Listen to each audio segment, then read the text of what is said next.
Happy Sunday guys! Ayan, for today's video, magluluto tayo ng roasted chicken sa kawali. At ito ang ating mga ingredients. Meron ako ditong 1 whole chicken, paminta, oyster sauce, calamansi juice, seasoning mix, and soy sauce.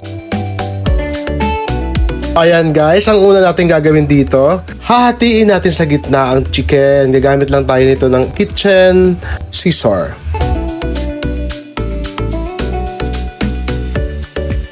So pag nahati na natin, babalian natin to ng mga buto para lumambot siya. Lalo na yung hita part. And then, yung likod niya guys, yung balat, tutusok-tusukin natin ito ng toothpick.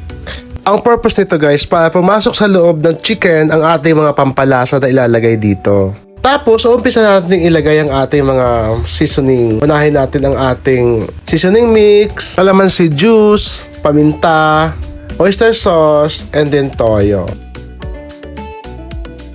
Kailangan dito guys, malinis ang kamay mo. So, maghuhugas ka muna bago mo ito i-mekos-mekos. So, ayan guys, umpisa na natin i-mekos-mekos ito. Mix-mix lang para manuot sa kaloob-looban niya ang lasa ng ating mga seasoning.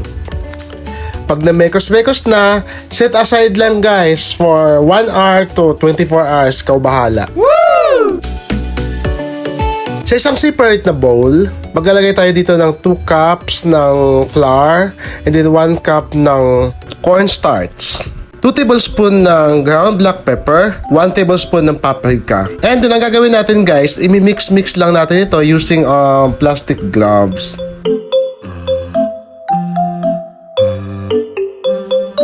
So ayan guys, after an hour, pwede na natin lutuin itong ating marinated chicken. So ang unang gagawin natin dito, check natin.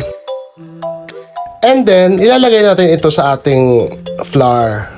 At uumpisahan na natin itong i-coat. Kailangan lahat ng part ng chicken, malagyan natin ng flour. So, after nyan, ilalagay natin siya sa isang strainer. And then, sa isang malamig na tubig, guys, nilagyan ko yan ng ice kanina, nalusaw lang, and then, ilulubog natin ito ng 3 seconds. So, bibilang lang tayo ng 1,001, 1,002, 1,003, and then, dahan-dahan natin siyang iaangat, guys. And then, saka natin ididhain ang tubig ng ilang seconds din, mga 3 seconds. Pag na-drain na natin ang tubig, ibabalik natin ito guys sa flour. And then, i-coat natin siya ulit.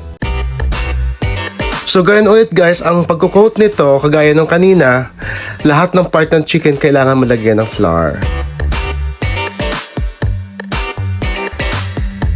Pag okay na guys, ayan. Nagpainit tayo ng mantika kanina. I-check natin ngayon kung mainit na talaga. Dapat 180 degree Fahrenheit. Ayan. So, pwede na siyang isalang.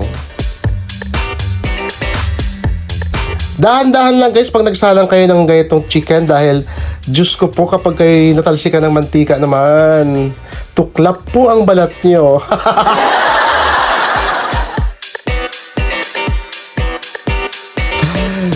So, ipa-fry natin ito guys ng mahinang apoy lang dahil gumamit ako ng induction so walang apoy ito, electric siya.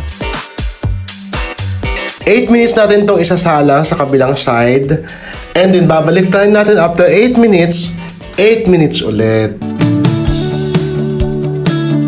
Fast forward, ayan guys, medyo luto na siya. So, babalik tayo ulit natin para sa kabilang side ulit kahit 3 minutes lang.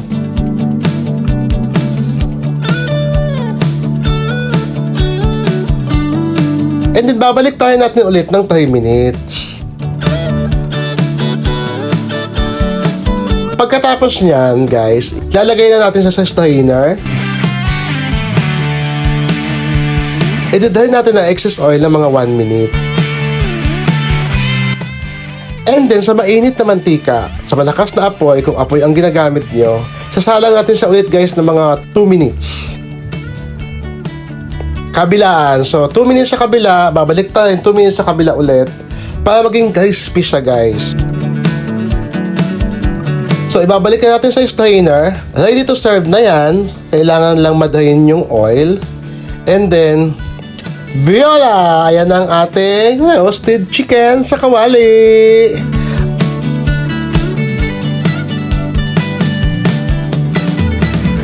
Oh my God, guys. So crispy. Ako lang ang uubos nito. Promise. Wow! Thank you guys for watching.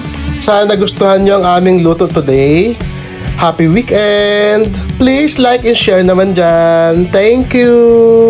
Mwah mwah!